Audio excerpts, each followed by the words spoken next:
Hey guys, this is Dmitry and welcome back to another Hardware Connects review.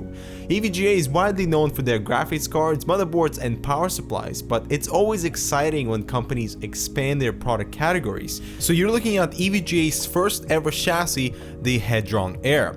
The idea behind the Hadron Air was to minimize the chassis without compromises on enthusiast systems, and I personally think this is the future of enthusiast enclosures, making things more compact yet space efficient. And the Hadron Air is actually quite compact, making this one of the smallest cases we've looked at, plus EVGA is considering water cooling enthusiasts, so Hadron Hydro will be released shortly.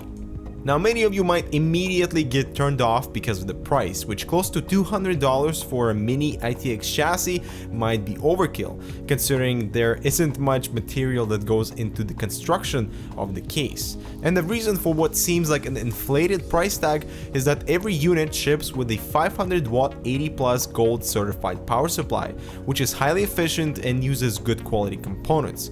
Now given EVGA's excellent history with power supplies, we don't expect anything but quality with the units supplied within the Hadron series. Aesthetically, the chassis is very modern with curved angles, large window panel, and notice the case is on an angle with the front slightly elevated, but still with rubber strip at the rear to prevent sliding and noise. The front panel is very minimalistic with tinted reflective plastic with the power button in the middle and the company's logo above. The right side panel does have ventilation holes throughout, along with two USB 3 ports and audio jacks. The Hadron Air does support a slim slot loading optical drive, which is located right above, and EVGA includes a bracket onto which the drive would be loaded. As part of the accessories, we do get a cool case cowl, a power cord, and two 90-degree SATA connections. At the rear we have water cooling holes, given this is a mini mITX case, only two PCI slots, and a slim 500 watt power supply at the bottom. Notice there are no ventilation cutouts on this portion of the case, so keep that in mind for orientation of your CPU cooler. Now you most likely will be installing a low profile cooler, but the case does support towers up to 140mm. Both the bottom and top panels are perforated to provide sufficient cooling. Removing the top panel is simple with a couple of screws. Unfortunately, the mesh does not include a dust filter, and even though it is for exhaust, dust will settle when the system is powered off. The Hadron Air comes equipped with two 120mm fans that should do an adequate job for cooling, given this is such a tiny enclosure, and the fans are also routed through a single 3-pin fan cable, which is nice to minimize cable clutter. So finally, let's get inside the Hadron Air and check out how it manages with cable management during a system build. Now first thing, only the window panel has thumb screws, as there's absolutely no room in the back for cable management, so really there's no reason to take off the rear panel. Now I was actually quite surprised to find paint stains behind the main panel.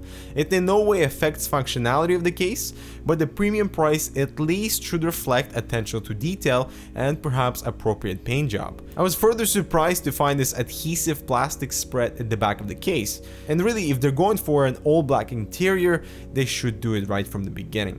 Now the Hadron Air supports two mechanical drives with SSD support on the drive caddies, and this is also where you mount the optional SIM drive. It is nice to have toolless brackets, but the drive cage is not removable and quite frankly occupies a lot of room, and I would have liked to see a more modular design. The power supply is located at the bottom. It is not the conventional ATX size, but resembles a server power supply. It is long and slim, allowing the Hadron to maintain its small form factor.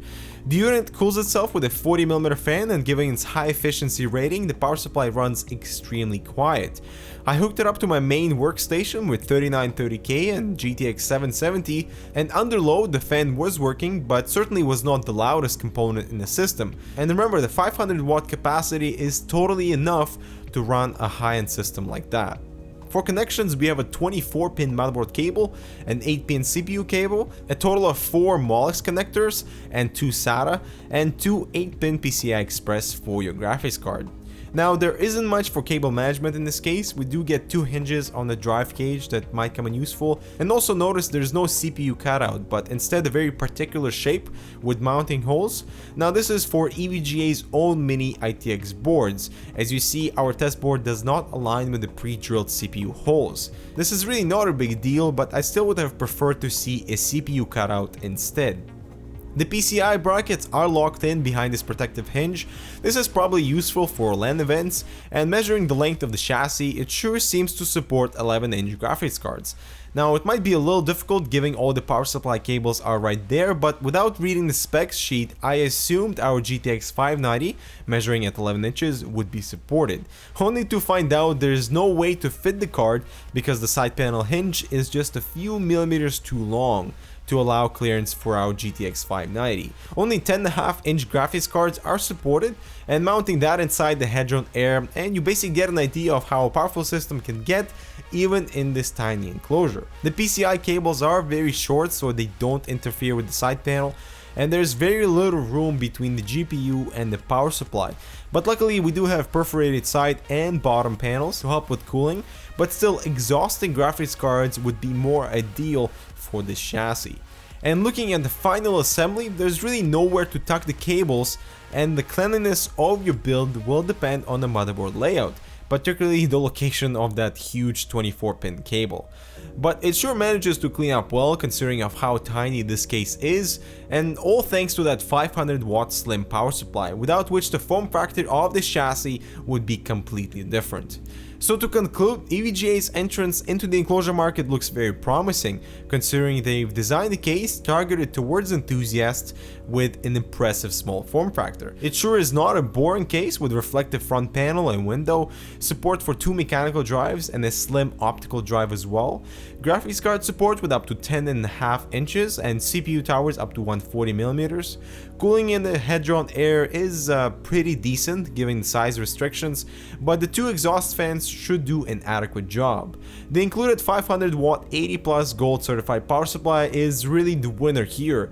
That is plenty enough for enthusiast systems and the sole reason for the Hadron's compact design. However, given this is EVGA's first chassis, I sure was not expecting it to be perfect. My first critique is the okay paint job on the inside, which looks unfinished and unprofessional. Second, I would like to see more emphasis on modular design, particularly with the hard drive cage. And third, there is enough clearance for 11-inch cards, there's just no way of putting the card in. Having the same cutout on the left as on the right side would allow hassle-free installation, and of course this is easily user modified, but EVGA should have thought of that first. So what do you guys think of EVGA's first ever chassis? I sure am excited to see more small form factor enclosures on the market, and perhaps this will budge Corsair or Fractal Design or NZXT to explore the niche for compact enthusiast enclosures. Now, I cannot give the Hadron Air an award just yet, just because the case has some missed potential, and I'm really hoping EVGA would consider feedback from the community and apply appropriate adjustments for this to be an even better chassis. Alright, this has been a lengthy one. Thanks for watching, guys. Leave your comments down below. Don't forget to subscribe, and we'll see you in the next review.